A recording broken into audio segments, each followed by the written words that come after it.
Hi guys, my name is Elston, and together with my partner Nias, we're the team Black Gold. So now we'll be demonstrating to you our final project for Milestone 3. So this is the main web page of our website. So as you can see, there are 4 tabs at the top: Services, Technology, Team, and Contact. And by clicking on these different tabs, they'll bring you to the relevant section of the website. Or you could just manually scroll and access it yourself. Then up here, there's the login and sign up buttons, as well as an additional sign up now button down here. So let's sign up for an account.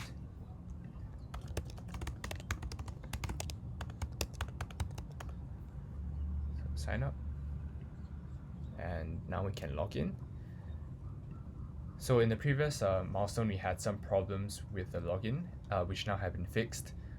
So now if the user tries to log in with an email or password that doesn't exist, they'll get an error.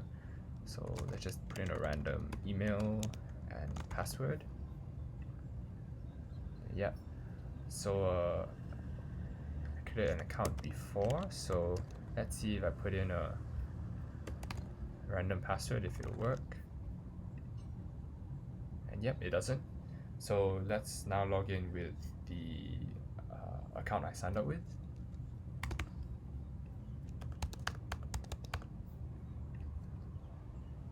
And there we go. So now it brings us to the dashboard page. So users can see the oil stock price, the energy news, as well as volume data.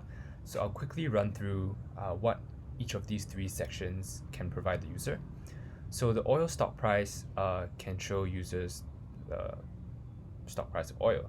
So on this graph right here, this is a graph that's generated by TradingView. So yeah, it's a pretty good graph. You can see a historical price and whatnot.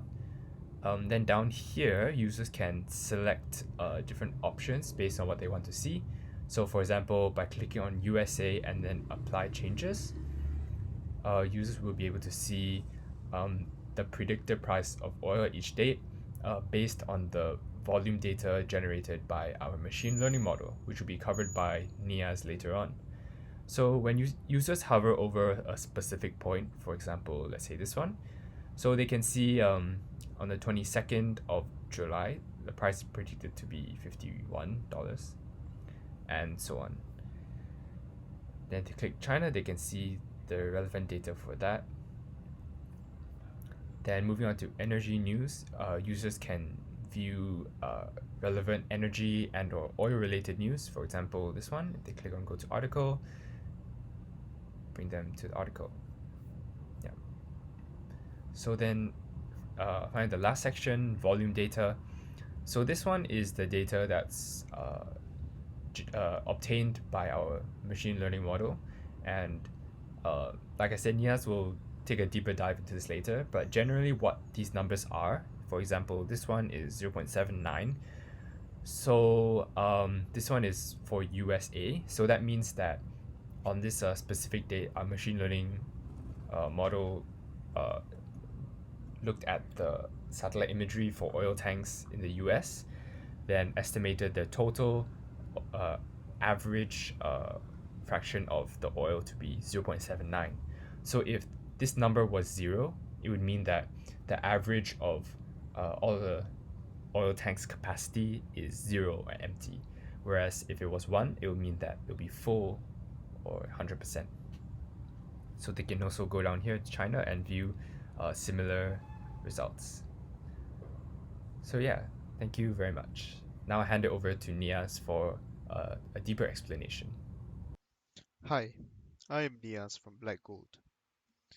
As Elston has explained, we have made use of machine learning to output results that we need, which I will explain in detail. Crude oil, and by extension oil tanks, may not be the most exciting topic to most, but I hope to change your mind with our approach to it. Now, to make our project work, we have employed the use of image recognition. The basic idea behind our project is to recognize oil tanks from satellite images, estimate their volume from the image, and compare the trend in oil supply. If the supply went up, price is expected to fall. If the supply went down, price is expected to rise. Now, how do we plan to execute this? Through the use of machine learning. Now, as you can see in this document, there's a picture of a man on a horse.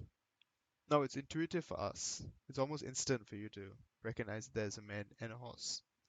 But what does a computer see? It doesn't see the image like we do.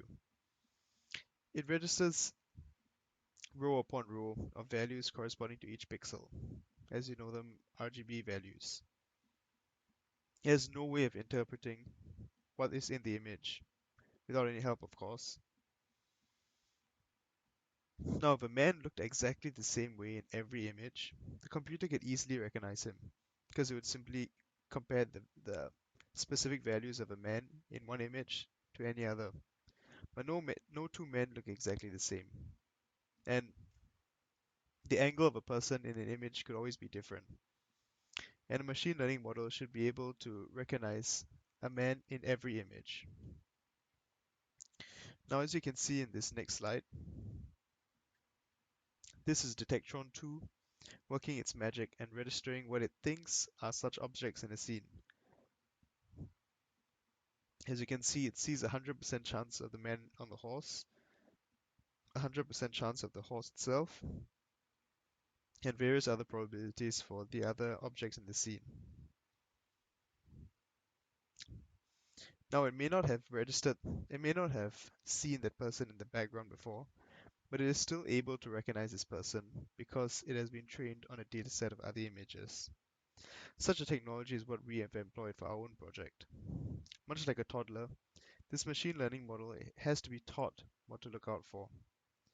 Now we have used a raw dataset of large images taken off Google Earth, which overlook various oil tanks around the world, to train our model,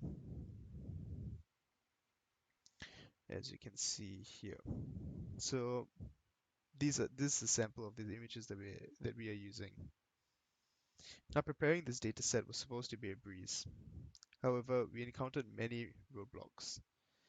The JSON file that contains information about the images did not get initially recognized by the model, and it required us to debug for a long period of time, asking questions on many forums before we could solve the various problems that we faced. And given that the dataset was 10,000 images strong, we could not simply uh, fix like small errors manually. Everything had to be done through different Python scripts, which we had to employ several times to fix some errors. Now, eventually the model was trained, but it could barely recognize any oil tanks. And we did more research and we found out that the model we used was an untrained model, meaning that it had randomized weights. And training our model on such a small data set of 10,000 images would not be enough to give an accurate model. So this is where we did more research and we came down to the concept of transfer learning. Now we decided to employ the use of transfer learning in our model, where we basically take a model that has been pre-trained on another data set, example on balloons, recognizing buildings, recognizing cats, dogs, and train it on an unrelated data set such as ours on oil tanks. Now research has shown that training and training a pre-trained model on an unrelated data set will yield much better results, even on a smaller data set such as ours. Now this newly trained model was not much more accurate, and it still fell short of our expectations. This is when we employ the use of Google Colab. Google Colab's free GPU processing power allowed us to train the model on 9,000 iterations in a very reasonable time frame. The resulting model was highly accurate in our validation dataset and gave us an accurate precision, average precision of about 87%. As you can see in this image here, you can see each tank is recognized with 100% accuracy. And yeah, it shows the efficacy of our machine learning model. And as you can see below, okay, so after we were able to recognize the tanks, we want to be able to calculate the volume of each tank. So as you can see in this image, if you can see in the first image, there's the shadow inside the tank and the shadow outside the tank are about the same size. This shows because there's a floating lid on top of the tank. If the shadows inside and outside are the same size, that means the tank is almost empty. As you can see on the tank on the right, the shadow on the outside is much larger than the shadow on the inside of the tank. And this represents that the tank is almost full. Now what we need to do is firstly to recognize all the oil tanks in an image, and secondly to be able to extract these shadows and give an estimation of what we think is the volume of oil inside that tank. So as you can see here, we have employed various color filters. So this is the original image on the top left hand corner where you can see the two shadows and the tank is almost empty. You can see in the second image, we've enhanced it and put a negative on it. So you can see the shadows are now light colored. And what we do is, since it's only a dual colored image in this instance, we take every pixel beyond a certain value and we keep those. Every other pixel is turned basically to nothing or purple, as you can see in the third image. See in the bottom left, most of the image is purple. And that is every pixel that did not reach the required minimum threshold. And so only the pixel above a certain value, as you can see the shadow, got turned into these yellow areas. Now there's still a lot of debris and like you could call it dirt in this image. And so to clean it up, we basically took out every connected component not more than 80 pixels. So every connected component is more than 80 pixels is kept and everything else is removed. So as you can see in the final image, we're left with a clean image with two shadows. Now these two shadows could basically be calculated and compared, and the ratio of the sizes of these two shadows will tell us how full or empty this tank is. In this case, the shadows are about the same size, and in this case, well, the tank is considered close to empty. Yep, and now I'll take you through our notebook. So initially, we set up by installing various frameworks such as Detectron 2, Firebase, G-Cloud. Yeah, so that's the first part. And then we imported a lot of libraries, mostly from Detectron 2 and skimage, which helped us to process the shadows and the images later on. And then we imported our data from Google Drive. We set up the model here, configured it, and then we trained it in this section. And as you can see here, this tells us the accuracy of the model. So after training the model, we kept a small validation data set, which is basically a set of images that you would use to test to see how accurate your model is. So as you can see here, on this testing, we're able to get an AP of 86.032, which is basically like an accuracy of 86%, which is quite good. Now this result is actually skewed because some images of tanks that were cut off halfway through the image, let's say let's say in this image, you can see this tank on the bottom on the right hand corner. You can see it's cut off. Now this was not registered in our validation data set, but we did not expect it to be recognized, but it was. And so this contributed to our result being lower than it should be. So theoretically it should be higher than 86%, but yeah. And following that is the algorithm we use to calculate the volume of the shadows. Yeah. So now I'll give you a short demonstration of this. Basically, I'll just run this section of code. So as I showed you just now, the shadow volume is calculated. And what we do is we basically take like a set of images and we calculate the volume of the shadows on all of these images, and we compare the sizes to give a number of to give like a decimal of the volume of each tank, and we take the mean of that value, and eventually we're left with this. As you can see, out of 205 tanks that were detected in this set of images, only 159 tanks were valid. Yeah, as you can see above, some of the tanks were invalid and marked in red, the rest he printed out in green. And so the mean volume taken from these tanks is 0.4906.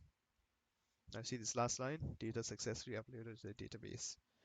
So as Elston has described earlier about the website will keep track of the volume of the tanks as well as project a price that we predict. So you can see this value of 0.4906 will be put into the website and and would be and this will allow us to predict the value for the price in the future. Okay, I'll give you an example of that later on. And next, and lastly, this is a test for the accuracy for the volume calculation. Now, because the volume calculation it's difficult to use a computer to give you a validation data set. So this has to be done manually. So basically, on every image that we want to test, we have to look at it and decide a value, assign a value to that specific image. So if let's say the shadows are about the same size visually, you assign that value of close to one, of close to zero. If the shadows were much bigger outside than inside, then we'll give that value close to one because it will be close to full. And so this would be our validation JSON file. And this uh, model data, as you can see, like model data of the JSON file would be passed into this function, and the data that we would test would also be passed into the function. And these values would be compared image by image, and at the end we would compute the mean value of these mean deviation of these values. So if let's say the validation set, the model data was supposed to be 0.85 and the test data gave 0.75. Basically take the difference over 0.75 and we find the percentage of that. So we take this average percentage, average it out across the samples that we have tested, and basically give like a prediction of how accurate we think the volume calculation was. Now, this would basically be we'll basically use simple random sampling for this, as it'll be unfeasible for us to check every single image manually. Yeah, and so we basically we do random sampling on images. We give a value, put into a JSON file, and then we use this algorithm to just check it. So it's quite simple. All right, so now I'll go onto the website and show you the I'll show you show you the data that was uploaded to the website just now. That was 0.4906. Okay, as you can see in this volume data page, you can see if let's say I go to China, I added the data to, you can see that on 26th, 0.49 is being added to the price chart, to the volume chart. And now if we change on to the stock price graph, you can see on China, you can see, yeah, 26th has been updated as we expected. All right, thank you so much.